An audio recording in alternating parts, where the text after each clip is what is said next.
Coronavirus, la pandemia. ¿Cuáles son los síntomas? ¿Cómo se transmite?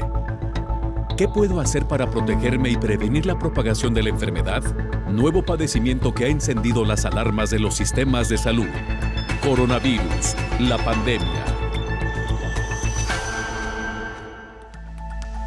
¿Qué tal? ¿Cómo les va? Bienvenidos a un programa más de Coronavirus, la pandemia. Les recordamos que esta es una producción de la Universidad de Guadalajara que se transmite desde el foro del Canal 44, La Señal de Todos, y que llega a México y al resto de América Latina gracias a la señal de las televisoras públicas que se suman a esta emisión. Saludamos con el gusto de siempre a nuestra audiencia en Radio Universidad de Guadalajara y les invitamos para que se pongan en contacto con nosotros a través de nuestras cuentas institucionales en Twitter y Facebook, @Canal 44 TV, y también lo puede hacer por WhatsApp en el 33 22 4206 90.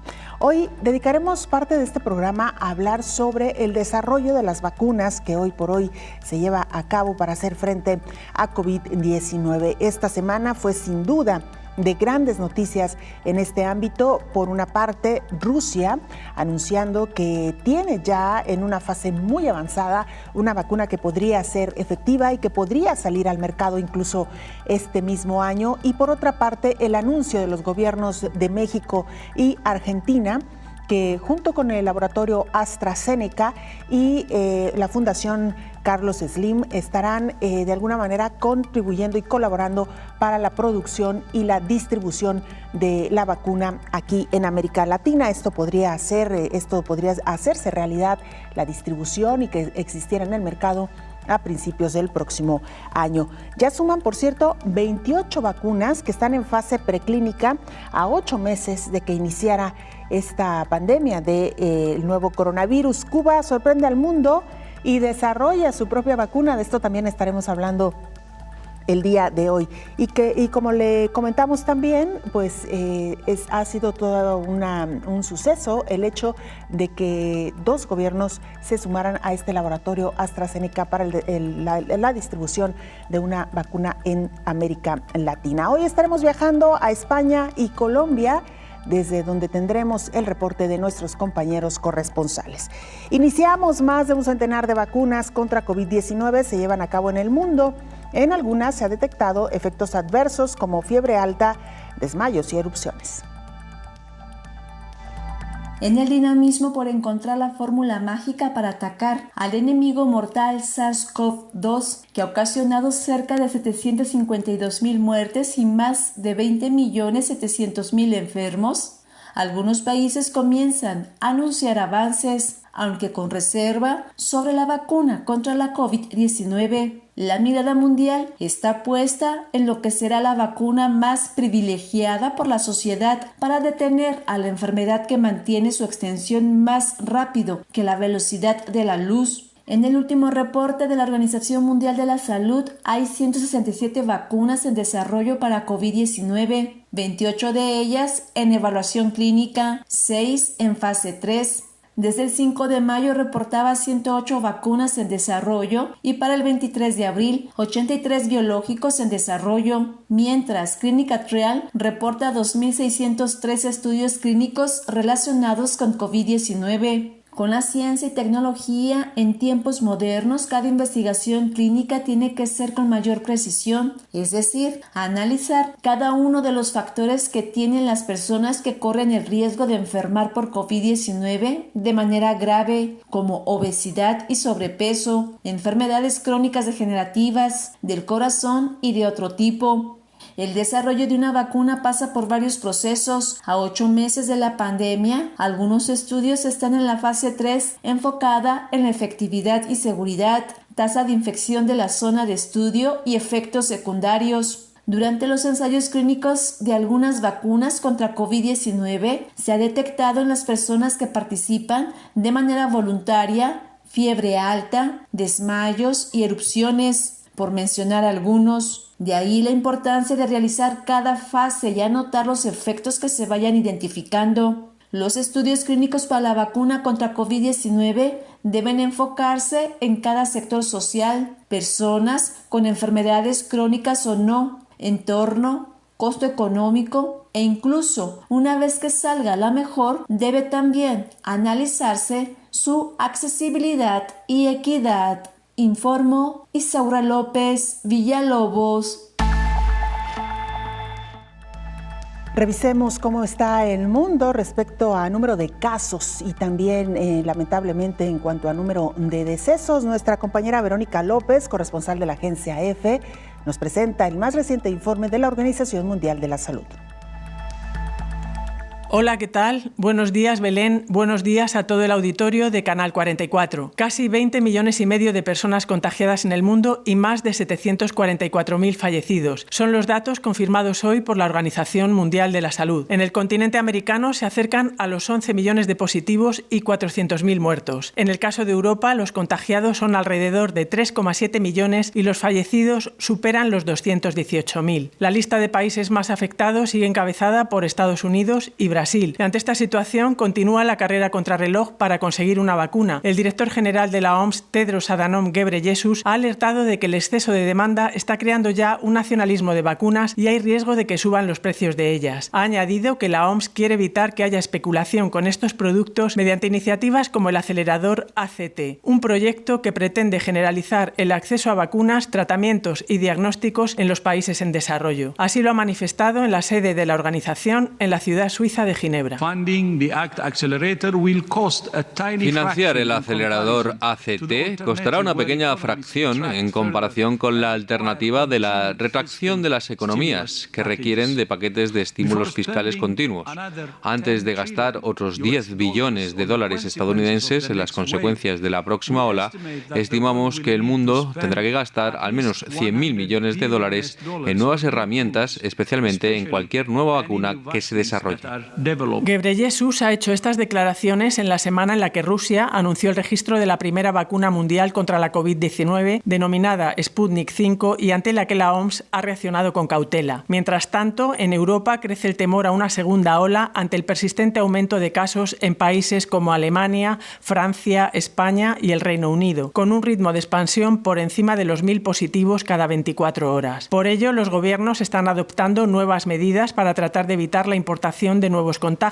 Es el caso de Bélgica, que habilitará a principios de septiembre un laboratorio móvil en el aeropuerto de Bruselas. En él se realizarán pruebas PCR a los pasajeros que provengan de zonas consideradas de riesgo. También Italia y Grecia se han sumado esta semana a los países que imponen medidas de control sanitario a quienes lleguen desde España. Se suman así a los 18 países Schengen que ya recomendaban o exigían pruebas diagnósticas o cuarentenas a esos viajeros. Reportó desde Europa Verónica López para el programa Coronavirus, la pandemia. Muchas gracias, Verónica, por esta información muy oportuna. Ya tiene usted actualizado el panorama mundial respecto a esta pandemia. Saludamos con mucho gusto en esta mesa de trabajo al infectólogo doctor Héctor Raúl Pérez Gómez. Bienvenido, doctor. Qué gusto saludarte, Belén. Buen día.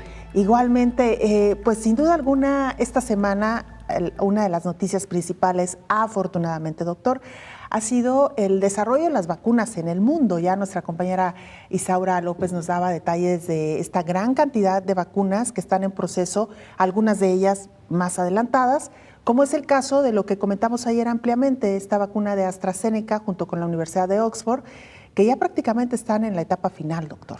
Pues sí, en la etapa 3 de los protocolos de investigación, en donde ya muchas personas se benefician. De suyo, participar en estas fases es un gran beneficio para los participantes. Y por otro lado, pues también la buena noticia de que México y Argentina habrán de participar en la producción del biológico a gran escala para su más rápida y eficiente distribución a países de América Latina. Claro. Es una buena noticia. Ahora, doctor, en medio de la euforia que ha levantado el contar con una vacuna en el mundo o varias, mucha gente se pregunta qué garantía hay, y si es que existe la garantía, porque evidentemente pues todo puede fallar, ¿qué garantía hay de que estas vacunas pudieran realmente generar un beneficio y, por el contrario, qué posibilidades hay de que generen reacciones adversas?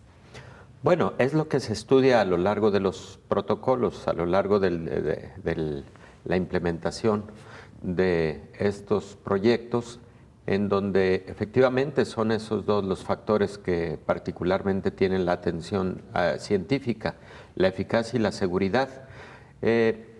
Ninguna vacuna ofrece el 100% de eficacia, esto hay que decirlo con mucha claridad. Particularmente el antecedente inmediato de una vacuna para enfermedades respiratorias, pues es la de influenza. Por ejemplo, la vacuna contra influenza confiere una protección de alrededor del 70%. Algunas personas tienen una mejor respuesta inmune que otras. Por ejemplo, en el caso de influenza, las personas con obesidad y los adultos mayores tienden a responder menos desde el punto de vista inmunológico, con formación de menor cantidad de anticuerpos y de células de la respuesta inmune. Pero, por otro lado, hay algunas vacunas que al conferir una protección de entre el 70 y el 75%, se considera que son vacunas que de manera secundaria están protegiendo casi a toda la población. Es decir, desde el punto de vista epidemiológico, cuando una vacuna confiere protección al 70% de la población, se dice que de manera secundaria el 30% restante se encuentra razonablemente protegido. Entonces, si esta vacuna nos llega a ofrecer un rango o una protección por arriba de este porcentaje, va a ser una vacuna considerada eficaz. Y los eventos adversos graves, Belén, ¿por qué? Hay que diferenciarlos. Hay eventos adversos leves, comunes. La mayor parte de las vacunas pueden tener ese tipo de efectos, como un poco de malestar en el sitio de la aplicación, algo de dolor, pero también un poco de febrícula, dolor muscular, un síndrome parecido al resfriado común, con una duración corta de solamente 24 horas. Pero estos que son eventos leves, digamos, cuentan poco para propósitos de la seguridad. No, los eventos graves. Se dice que un evento adverso menor de 1 en 1000 aplicaciones se considera que el biológico es un biológico seguro. ¿Y qué tipo de reacciones suelen ocurrir de las consideradas como graves, doctor? Bueno, mira, en algunas otras vacunas han sido, por ejemplo, síndrome de Guillain-Barré. Este síndrome es causado por la propia respuesta inmune y se caracteriza por una debilidad progresiva y ascendente que inicia con las extremidades inferiores, va ascendiendo y puede llegar a ser grave, porque esa debilidad progresiva puede generar luego incapacidad de los músculos respiratorios, y hay pacientes con un síndrome de Guillain-Barré grave que pueden requerir de ventilación mecánica también. Ese es uno, pero también pueden existir fiebre muy alta y eventualmente en algunos casos convulsiones. También pueden ocurrir manifestaciones gastrointestinales significativas. En algunos otros casos pueden llegar a presentarse alergia importante y algo que se conoce como choque anafiláctico, síndrome de choque anafiláctico. Pero, insisto, son situaciones que se presentan en muy baja proporción. ¿Y cuál es mi impresión? Que vamos a tener vacunas eficaces y seguras, porque para eso siguen corriendo los protocolos a la siguiente fase. Si en la fase 2 se hubiera visto todo lo que estoy comentando en una proporción inadecuada, fuera de rango, no se hubiera seguido con la siguiente fase. Ya vamos en la fase 3, después de la fase 3 es producción a gran escala. Bueno, viene otra fase, La fase 4 es vigilancia clínica, epidemiológica y farmacológica ya después de que la vacuna incluso está en el mercado. Nos lo cuenta después de la pausa a detalle. Gracias, doctor. Vamos a hacer una pausa, regresamos con mucho más.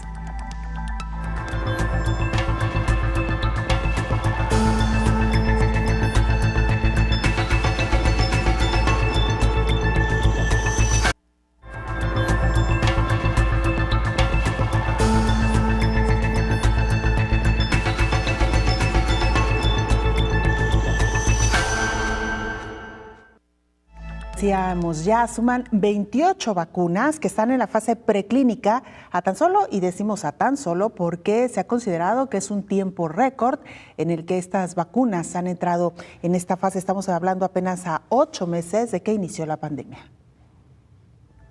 La Organización Mundial de la Salud alertó de las consecuencias que puede tener el nacionalismo de las vacunas, por lo que exhortó a los países a unirse al programa de aceleración que lanzó el organismo como la única forma que garantiza una distribución justa y equitativa. De acuerdo con el último reporte de la OMS, hay 28 vacunas que ya se están probando en ensayos clínicos, de las cuales hay 6 en fase 3. Además, existen 139 candidatas a vacuna en fase preclínica. La iniciativa, conocida como ACT, por sus siglas en inglés, incluye un portafolio con 9 vacunas candidatas que están en las fases 2 o 3 de los ensayos. Además, hay 50 pruebas de diagnóstico en evaluación. El director general de la OMS defendió que la iniciativa es más segura para los gobiernos porque escoger a un ganador es una apuesta cara y arriesgada debido a que la mayoría de las vacunas en las primeras fases de desarrollo fracasan. Cuando se encuentra una nueva vacuna exitosa, habrá mayor demanda que la oferta. El exceso de demanda y la competencia por el suministro ya están creando el nacionalismo de las vacunas y el riesgo del alza de precios. Ese es el tipo de falla del mercado que solo la solidaridad global, la inversión y el compromiso del sector público pueden resolver. Esta iniciativa ACT requiere de $31.300 millones de inmediato, una cantidad que palidece en comparación con los $10 billones que han gastado los países del G20 en estímulos fiscales contra las consecuencias de la pandemia, subrayó el directivo, informó Elizabeth Ortiz. Y mire, hablando de sorpresas, le decíamos ya a inicio de esta semana, Rusia anunciaba un avance muy importante en la creación de su propia vacuna. Bueno, pues ahora es Cuba la que sorprende al mundo también con otro anuncio. El jefe de epidemiología cubano, Francisco Durán, informó que Cuba trabaja en el desarrollo de una vacuna propia para combatir el nuevo coronavirus, al mismo tiempo que negocia con Rusia la fabricación en la isla del biológico ruso. Detalló que los científicos moscovitas están en comunicación constante con sus homólogos cubanos del Instituto Finlay, especializado en investigación y producción de vacunas ubicado en La Habana. Cuba desarrolla 4 posibles vacunas, una de ellas muy avanzada en las pruebas de ensayo. La isla produce casi el 80% de las vacunas que consume el Programa Nacional de Inmunización. El país cuenta con la capacidad de producción masiva de biológicos. El director de fondo de inversión que financió el proyecto del laboratorio moscovita, Kirill Dmitriev, detalló que Cuba goza de unas capacidades excelentes para fabricar vacunas. Están discutiendo el lanzamiento de la producción con varias empresas cubanas y creen que Cuba puede convertirse en uno de los centros clave de la producción del biológico. Por cierto, la nación caribeña había logrado contener la propagación del COVID-19. Sin embargo, reportó en las últimas semanas un rebrote, por lo cual dispuso un retroceso en el proceso de apertura gradual dispuesto el mes pasado, informó Rocío López Fonseca. Doctor Héctor Raúl Pérez Gómez, sabemos de la eficacia de la medicina cubana, que aún con escasos recursos han conseguido logros dentro de la medicina a nivel internacional. La verdad es que tampoco sorprende saber que están desarrollando sus propias vacunas. Nos decía nuestra compañera Rocío López Fonseca, 4 o 5, una de ellas ya muy aventajada, y seguramente muy pronto tendremos buenas noticias también desde la isla. Esperemos que así sea. Ellos han tenido desarrollo biotecnológico por décadas, interesante. Ellos, por ejemplo, han producido la vacuna antimeningocóxica que distribuyen a muchos países de América Latina, y esta vacuna digamos, no es común que sea producida por otros países, solo por citar un ejemplo de las vacunas que ha producido Cuba. Y creo que entonces bien podrían tener éxito con estos desarrollos que están llevando a cabo para una vacuna contra COVID-19. Qué bueno, esperemos que muy pronto haya resultados también. Mientras más, mejor. Mucho mejor. Ojalá se sumen más países en los próximos días. Doctor, nos decía usted, el auditorio poco a poco se ha ido familiarizando con las diferentes etapas a la que tiene que ser sometida una vacuna. Aquí lo hemos explicado en reiteradas ocasiones. Casi siempre nos detenemos en la fase 3 porque es la que actualmente ahorita es, digamos, la que está más intensa, que es entrar ya a la prueba masiva, digamos, de esta vacuna. ¿Qué sigue de ahí, doctor? La fase 4 en el desarrollo de fármacos y en este caso de vacunas es aquella en la que una vez aplicada a la población general, incluso comercializada, los fármacos y las vacunas deben ser monitoreados por los sistemas de salud, tanto públicos como privados, para seguir evaluando eficacia y seguridad, sobre todo seguridad. En la historia, por supuesto, que han existido fármacos que han tenido que ser retirados del mercado, ya teniendo incluso algunos años de uso, porque se ha identificado algún evento adverso que durante la fase de investigación no fue advertido y que está teniendo una alta proporción, entonces llega a ocurrir. Así es que este apartado de farmacovigilancia de la fase 4 de la investigación clínica también lleva varios años y de hecho te diría, Belén, que es permanente. Cuando a una persona se le aplica una vacuna conocida o un nuevo biológico, una vez que se ha aplicado, se tiene que realizar una vigilancia de corto plazo o de plazo inmediato durante algunos minutos y posteriormente se debe mantener comunicación con quien recibió el biológico para identificar que las siguientes 24 o 48 horas todo esté en orden. Esas medidas, digamos, de mucha comunicación con el sistema de salud es lo que permite identificar este tipo de eventos adversos. Pero también el sistema de salud tiene que seguir haciendo mucha vigilancia epidemiológica, porque si tú vacunaste a una población y en esa población no se están presentando casos o brotes en los siguientes 6 meses, por ejemplo, es variable de acuerdo al tipo de vacuna, bueno, consideras que hubo una muy buena respuesta, ahora sí, de rebaño a la vacunación.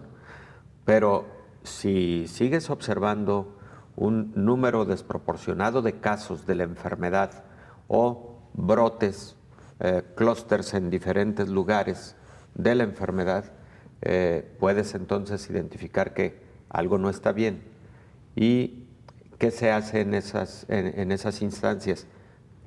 Revisar lotes, revisar bitácoras de lo que se conoce como la red fría de almacenamiento y distribución, pero también, por supuesto, se tiene que hacer una serie de análisis laboratoriales para identificar que no vaya a estar fallando algo, incluso en esa fase 4 de la vigilancia o farmacovigilancia de un nuevo producto. En alguno de nuestros programas, doctor, usted nos habló ampliamente de las agencias regulatorias y nos explicaba cómo funcionan a nivel mundial y luego cómo van, digamos, de alguna manera particularizándose en cada uno de los países. ¿Qué papel van a jugar estas agencias una vez que se tenga un biológico? Seguramente van a jugar un rol muy importante. Las agencias regulatorias vigilan desde el diseño del protocolo de estudio hasta el último momento y posterior a ello, a lo largo de su distribución, comercialización, aplicación masiva, etcétera. Las agencias regulatorias tienen esa función y es permanente. Por ejemplo, una compañía farmacéutica ha decidido que va a desarrollar una nueva vacuna y entonces ya tuvo algunos estudios preclínicos en laboratorio, lo que conocemos como investigación básica, y tiene ya algunos indicios de eficacia y seguridad, posiblemente en animales de experimentación. En el caso de las vacunas es muy común que sean chimpancés, macacos, etcétera, porque siempre se tiene que buscar una especie que tenga similitudes en cuanto a la respuesta inmune y las características inmunes del ser humano. Bueno, una vez dicho lo anterior, para poder entrar a investigación clínica se tiene que registrar el protocolo diseñado para este propósito ya desde ahí con las agencias regulatorias. Y estas agencias regulatorias revisan que la metodología sea óptima, revisan que sobre todo los aspectos bioéticos estén perfectamente alineados a preceptos internacionales, bien cuidados, y que sean claros los objetivos y además pues que sea asequible a la dinámica de una población, en fin. Y luego esa agencia regulatoria le da seguimiento a lo largo del tiempo de la investigación. Frecuentemente hace visitas aleatorias a los diferentes sitios que están participando para ver que la infraestructura sanitaria sea óptima para la participación de ese sitio, que se está apegado al protocolo que fue propuesto y que los investigadores están cumpliendo con esa metodología. En fin, todo se sigue vigilando. Pero por otro lado, Belén, la participación de las agencias regulatorias pues asegura precisamente eso, que no exista un riesgo para la población. En el caso, por ejemplo, de la COFEPRIS, pues como su nombre lo dice, es evitar riesgos sanitarios, una de sus grandes funciones. Me refiero a la Agencia Regulatoria de México. En la mayor parte de países existen agencias regulatorias, pero también ocurre otra cosa ya de manera más en el sitio de la propia investigación clínica, que son las clínicas, los hospitales, etcétera.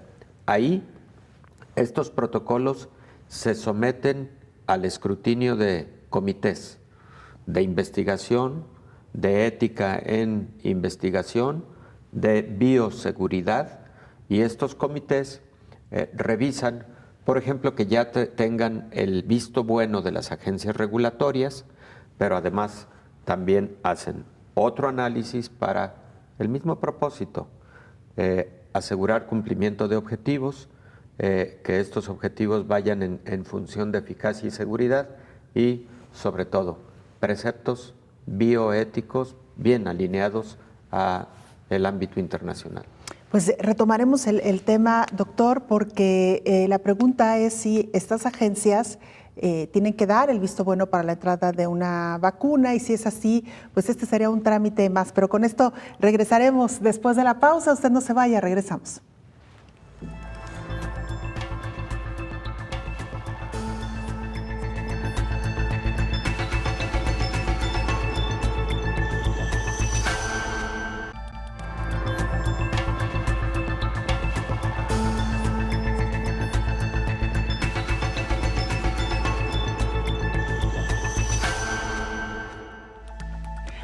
@Canal 44 TV, nuestra cuenta institucional en Twitter y Facebook. Nos pueden mandar mensajes, opiniones, comentarios al WhatsApp en el 33 22 42 06 90. Vamos a España. Nuestro compañero Sergio Hernández, corresponsal de la agencia EFE, nos presenta el siguiente reporte. Buenos días, Belén. Buenos días a todo el auditorio de Canal 44. El ministro español de Sanidad, Salvador Illa, preside hoy un consejo que reúne con carácter extraordinario al Gobierno con los consejeros de salud de las distintas regiones después de que en la última jornada se hayan notificado casi 3.000 nuevos contagios de coronavirus, la cifra más importante desde mayo. Alertadas por el creciente número de casos, 9 sociedades médico-científicas han avisado de que si el Ministerio de Sanidad y las comunidades autónomas no establecen nuevas medidas coordinadas, rápidas y eficaces para frenar el coronavirus, hay una alta probabilidad de volver a situaciones asistenciales tan graves como las de hace unos meses. Sin embargo, el doctor Fernando Simón, portavoz del Ministerio de Sanidad en esta pandemia, ha rechazado un riesgo de colapso del sistema sanitario en su respuesta a las citadas sociedades. Actualmente tenemos, con estos datos, el índice de ocupación por coronavirus es de un 3% del total de camas, con lo cual el coronavirus ahora mismo no está a nivel nacional en riesgo de colapsar absolutamente el sistema de ninguna manera. Entre las medidas adoptadas en las últimas horas para hacer frente a la pandemia destaca la aprobada por Galicia, que ha sido la primera comunidad autónoma en prohibir fumar en cualquier espacio al aire libre, incluidas las terrazas, si no se cumple con la obligación de mantener una distancia mínima de 2 metros con otras personas. Poco después, Canarias ha seguido su ejemplo y parece que no será la única, porque otras regiones españolas se plantean ordenar la misma restricción. Informa desde Madrid Sergio Hernández para el programa Coronavirus, la pandemia. América Latina tendría acceso a 400 millones de dosis con la vacuna de Oxford y AstraZeneca.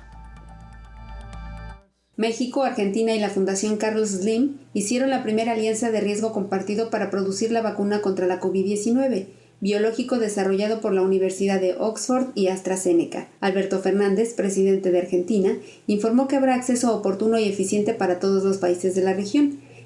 El laboratorio ha firmado un acuerdo con la Fundación Slim para producir entre 150 y 250 millones de vacunas destinadas a toda Latinoamérica, con excepción de Brasil, que van a estar disponibles para el primer semestre del año 2021.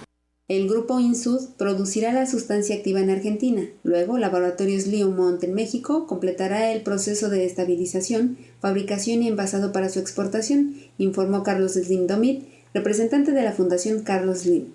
México tiene un presupuesto de hasta 100,000 millones de pesos para la vacuna. En este caso, el costo sería menor a 25,000 millones de pesos y sería gratuita para toda la población. Es decir, que la gente pobre no se va a quedar al final, señaló el presidente de México, Andrés Manuel López Obrador.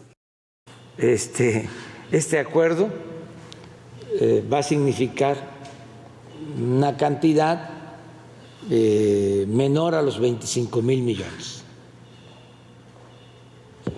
Esto para que tengan derecho a la vacuna todos los mexicanos.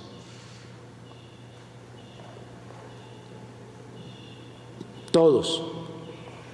Se dice universal, pero a veces no se entiende qué significa el término, el concepto universal. El secretario de Relaciones Exteriores, Marcelo Ebrard, informó que en noviembre saldrán los resultados de la fase 3 de la vacuna. Con esos datos sería solicitada la aprobación a la Comisión Federal para la Protección contra Riesgos Sanitarios. En la fase 3 participan 50,000 personas de Inglaterra, Estados Unidos, Sudáfrica y Brasil. Una vez aprobada, comenzaría la producción en el primer trimestre de 2020. El precio estimado es de alrededor de $4 por cada dosis y la distribución podría aumentar hasta las 400 millones de dosis en la región, informó Silvia Varela, presidenta y directora de AstraZeneca en México.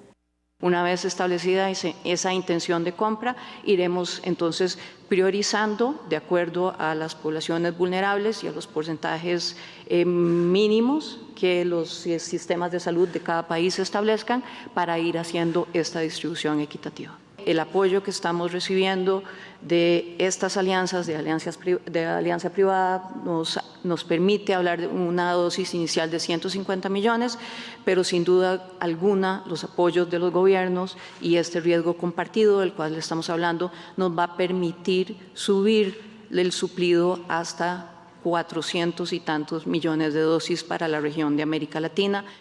La representante de la farmacéutica afirmó que no se está sacrificando la seguridad en el proceso. La vacuna es una de las más avanzadas de las 6 que están en la fase 3. Es un biológico para aplicarse en una sola dosis, de acuerdo con los registros de la Organización Mundial de la Salud. En tanto, México participa en 4 ensayos clínicos para probar la vacuna de Sanofi, Janssen, CanSino Biologics y Valvax Biotechnology, informó Elizabeth Ortiz. Bueno, muchas gracias a nuestros compañeros por estos reportes. Doctor Héctor Raúl Pérez Gómez, pues escuchamos la información de nuestro compañero Sergio Hernández desde España, un ejemplo de cómo no debemos confiarnos. España, que ya había entrado en la desescalada, fue de los primeros países en Europa, por cierto, también de los que más sufrió con la pandemia, estaban ya aparentemente regresando de manera exitosa a la nueva normalidad y de nueva cuenta van para atrás, se han comenzado a cerrar muchos de los espacios que habían abierto, a prohibir, por ejemplo, fumar en los espacios públicos, incluso abiertos, que antes se permitía fumar al aire libre. Bueno, pues ahora están incluso evitando esta práctica. Y un ejemplo de cómo no debemos confiarnos, doctor. No debemos confiarnos. Efectivamente, Belén, no tenemos vacuna y aún teniendo la vacuna, las primeras etapas, los primeros meses y posiblemente años vayan a ser de mucha vigilancia epidemiológica para tener certidumbre respecto de estos nuevos biológicos. Recordemos que en su momento también hubo muy buenos intentos para el desarrollo de una vacuna contra ébola, contra MERS, contra SARS. En el caso de estos dos últimos son también los coronavirus inmediatos anteriores a este SARS-CoV-2. Claro. Y como tal, un éxito utilizando una vacuna para MERS o para SARS, pues no lo ha habido. De tal manera que esperemos que para SARS-CoV-2 sea mucho más exitoso, porque además la necesidad es mucho mayor, pero va a ser de no confiarse, de seguir manteniendo medidas de protección personal, familiar, comunitaria, todo lo que ya hemos dicho en esta mesa en 1000 ocasiones, pero aún con el biológico, esperar a que realmente exista protección inmunológica en la población en general. Así es, doctor. Antes de irnos a la pausa, hablábamos de la importancia de las agencias regulatorias en las etapas que vienen, que ha sido importante en todas las etapas, pero particularmente al momento de decidir el ingreso de una vacuna a un país. ¿Se requiere de la autorización, sí, digamos, de estas agencias, doctor? Por supuesto que sí, Belén. Por eso es muy bueno que los países participen en la fase de desarrollo de la vacuna y particularmente en las etapas de la investigación clínica, porque la agencia regulatoria correspondiente a un país participante ya tiene el antecedente de que ese biológico, esa vacuna o ese fármaco en su caso, fue estudiado en su población y eso genera certidumbre, genera el cumplimiento de los requerimientos de regulatorios, de tal manera que entonces la autorización es más rápida, ya hay más elementos para decir, terminaron las fases de la investigación clínica de manera satisfactoria, participaron mexicanos, entonces COFEPRIS puede decir, adelante, la autorización para su utilización de forma comercial y de manera masiva en la población, incluso ya con el diseño de distribución y aplicación universal que vaya a definir la autoridad sanitaria en México, por ejemplo en México, ¿no? Pero igual es para todos los países. Doctor, ayer usted nos hablaba a detalle de esta vacuna que está desarrollando AstraZeneca y que se ha vuelto especialmente importante para América Latina porque será, donde se distribuirá de manera mucho más rápida gracias al involucramiento de los países como México y Argentina. Y nos decía, nos hablaba de la plataforma de esta vacuna y hacía referencia a que se había probado en chimpancés, según recuerdo. Sí, efectivamente. ¿Esto qué diferencia o qué efecto tendría al momento de una vez de probarla en humanos, doctor? Lo que ocurre es que cuando se realizan los primeros estudios, por ejemplo, en modelos animales, y se observan la aparición de anticuerpos, la aparición de células del sistema inmune, se va teniendo certidumbre de que hay el cumplimiento de uno de los principales objetivos, que es que aparezcan estos componentes del sistema inmunológico y que por ende los siguientes pasos serán la aplicación en la dosis adecuada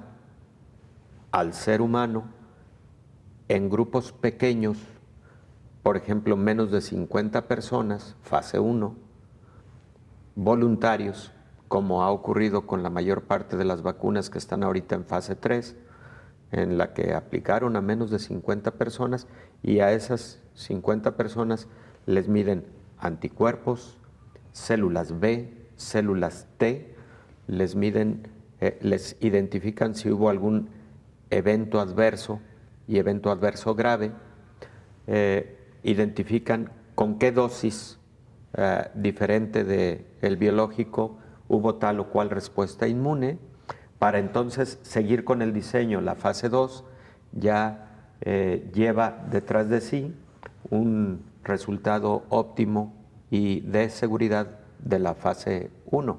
Entonces, digamos, son los pasos que se van siguiendo y en ocasiones, por ejemplo, Belén, la manera de probar cuál va a ser la dosis del antígeno utilizado para despertar esta respuesta inmune sin riesgos a la salud, puede ser identificada precisamente a través de estudios en modelos animales, que por supuesto también para ese propósito existen lineamientos de tipo ético para la utilización de estos modelos animales en el desarrollo de la investigación científica, ¿no? Entonces, eso es lo que ocurre y después se siguen haciendo algunos estudios para estandarizar dosis. Por ejemplo, en algunos de ellos se probaron 25 microgramos, 100 microgramos, 200 microgramos del antígeno en cuestión. Aparecieron publicaciones en revistas como New England Journal of Medicine y, por ejemplo, si se advierte que la utilización de 100 microgramos versus 200 microgramos despertó una respuesta inmune similar, entonces ¿qué caso tiene utilizar la dosis más alta, no? Claro. Y además todo se va calculando por kilogramo de peso ideal. Entonces, todos esos detalles son los que a lo largo de la investigación se van revisando a la perfección. Muy bien, doctor. Interesante todo esto que hemos charlado hoy en torno a las vacunas. Por supuesto, tenemos mucho más información en esta que sin duda ha sido una semana muy importante para el anuncio en torno al avance para encontrar una vacuna contra COVID-19. Vamos a hacer una pausa. Regresamos con más.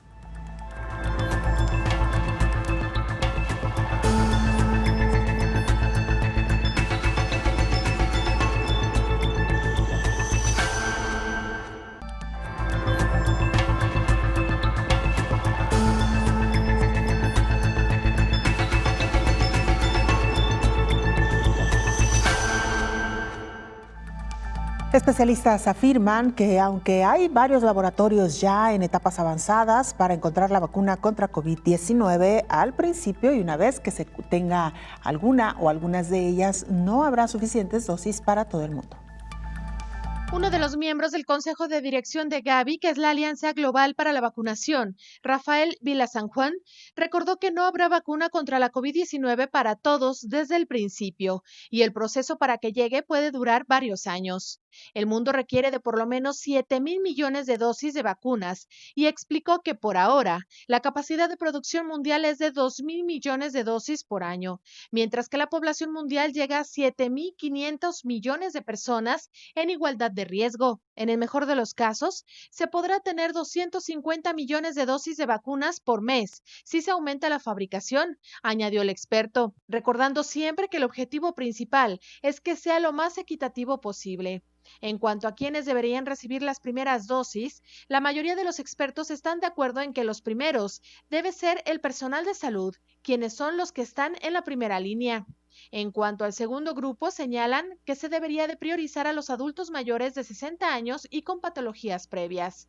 En un tercer grupo deben ser protegidos niños y empleados de servicios esenciales, como los trabajadores de supermercados, agricultura, farmacias, policías y otras entidades implicadas en bienes de primera necesidad, informó Rocío López Fonseca. Vamos a Colombia. Nuestra compañera Ana Paula Garzón, periodista del canal TRO en este país, nos presenta también el más reciente informe en torno a esta pandemia. Te saludamos, Ana Paula, adelante con la información.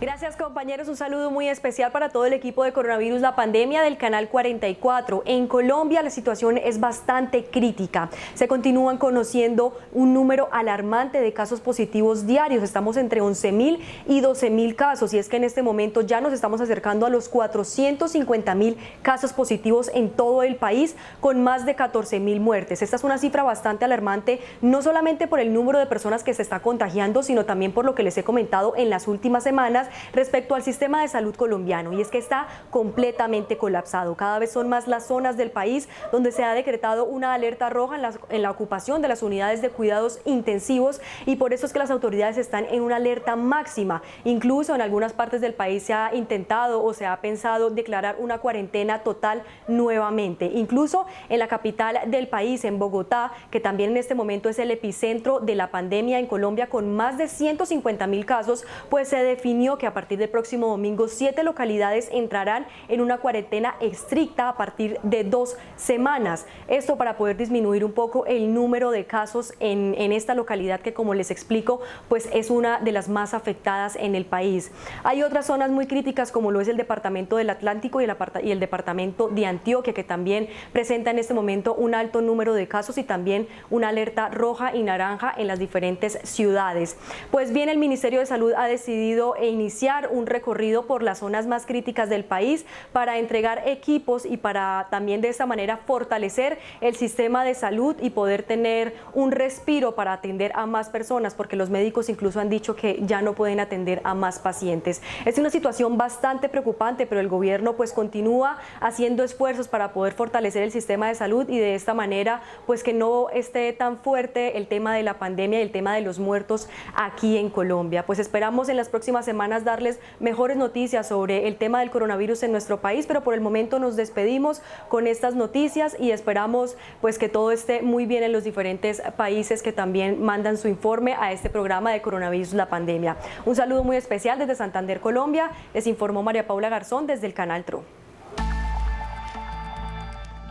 Muchas gracias, María Paula. Bueno, una situación difícil también la que está enfrentando Colombia, otro país que se había mantenido relativamente en calma, en control del número de contagios en cuanto al número de muertes, como ya lo hemos escuchado en voz de nuestra compañera María Paula, pero de otros compañeros también. En las últimas semanas ha habido un incremento en las cifras, hoy lamentablemente con cifras realmente preocupantes para un país como Colombia, y lo decimos por el número de población. Doctor Héctor Raúl Pérez Gómez, casi nos estamos despidiendo, hacemos ya conclusiones, pero sería interesante, doctor, hablar del caso de México, en cuáles ensayos está participando ¿cuáles vacunas también hoy por hoy están, digamos, en las fases más aventajadas y con mayores probabilidades? Un poco a manera de cierre, doctor. ¿Cómo no? Mira, Belén, consulté la página de la Organización Mundial de la Salud para identificar exactamente cuáles son las que están en fase 3 en este momento, y tenemos, lo hemos dicho aquí, la de la Universidad de Oxford con AstraZeneca ya en fase 3. Tenemos también Sinovac en fase 3. Tenemos la del Instituto de Productos Biológicos de Wuhan, Sinopharm, que está en fase 3 también. Tenemos de igual manera la de Sinopharm, que es en colaboración con el Instituto de Productos Biológicos de Beijing en fase 3. Tenemos la norteamericana de Moderna con los Institutos Nacionales de Salud también en fase 3, y tenemos también corriendo la fase 3, en la que participa Laboratorios Pfizer con Biotech, y está también en fase 3. Está por entrar a fase 3 la vacuna CanSino con el Instituto de Biotecnología de Beijing. Está por entrar a fase 3. En esta última va a participar México. También México va a participar en una vacuna que está desarrollando el laboratorio Janssen, pero que apenas va a entrar a fase 2. Y México va a participar con la de Sanofi Aventis, que va a entrar a fase 3. Parece que se encuentra todavía corriendo la fase 2. Pues creo que, bueno, dijimos México va a participar también en la CanSino.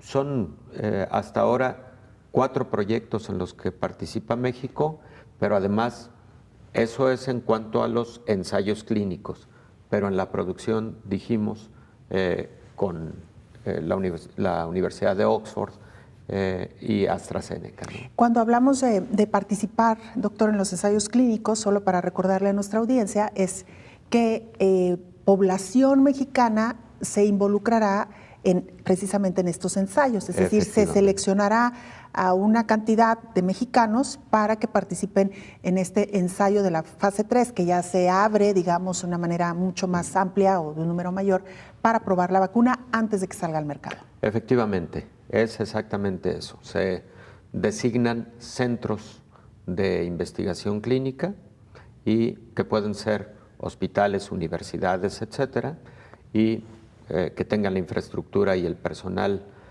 adecuado para este propósito, y efectivamente población mexicana participando de manera voluntaria en estos proyectos para el desarrollo de una nueva vacuna. Pues así está el mundo, doctor. Deseamos que sean muchos más países los que se sumen, muchos más institutos también. Hay que decir que México también está desarrollando sus propias investigaciones, doctor, que esto también se ha hablado poco, pero hay estudios no solamente en cuanto a algún biológico, sino también incluso participando con otros laboratorios a nivel mundial en investigación de biológicos y de fármacos. Por supuesto, Belén. México tiene grandes académicos, tiene grandes científicos en esta área, en el área de la inmunología, de la inmunofarmacología, etcétera. Y bueno, nada más creo que se necesita más impulso, y cuando hablo de impulso también debo referirme obligadamente a mayor presupuesto para ciencia y tecnología, porque el presupuesto que tiene México para ciencia y tecnología está en el orden del 0.4% del Producto Interno Bruto, lo cual es muy poco. Ojalá y en el futuro se vaya destinando más, porque un país que sustenta su economía en el conocimiento, en la ciencia, en la tecnología, es un país que asegura un mejor desarrollo económico y social. Está plenamente visto. Las grandes economías emergentes lo han sido porque han sustentado su desarrollo en la sociedad del conocimiento. Que esta es una de las grandes lecciones que nos ha dejado la pandemia, doctor, claro, a países como México y a otros países. Ha sido una llamada, pero una muy fuerte llamada de atención para no olvidar, que los gobiernos no se olviden de apoyar económicamente, financieramente al sector salud, que ha estado pues, en muchos de nuestros países, principalmente de América Latina, muy abandonado. Y lo vimos en la primera etapa de esta pandemia, donde hubo regiones en donde los hospitales fueron simplemente insuficientes. Efectivamente, Belén, y con situaciones muy lamentables. Doctor, pues como siempre, muchas gracias por habernos acompañado. Seguiremos, por supuesto, muy pendientes del desarrollo de estas vacunas. Ojalá que durante el fin de semana tengamos más nuevas y buenas noticias, porque esto servirá en gran medida para controlar esta pandemia. Mientras tanto, y aún cuando llegue la vacuna, no olvidar otra de las grandes lecciones de esta pandemia, la sanidad, el cuidarnos, el cuidar a los demás, y estas prácticas que hemos adquirido hoy como habituales, no soltarlas. Efectivamente, Belén, no echar campanas al vuelo, porque todavía falta un último tramo en el desarrollo de las vacunas, para que quien amablemente nos escucha sepa esta parte y se siga cuidando a su familia, siga cuidando a su comunidad. Cuidándonos a nosotros mismos, cuidamos a los demás. Así es. Hay buenos anuncios, sin embargo, todavía no hay vacuna. Espera. No nos confundamos. Esto todavía tiene un camino por andar. Doctor, muchas gracias. Gracias, Belén. Gracias a usted. Que tenga un excelente fin de semana. Le recordamos que en fin de semana, sábado y domingo, también tenemos programa para que usted nos acompañe. Hasta la próxima. Coronavirus, la pandemia.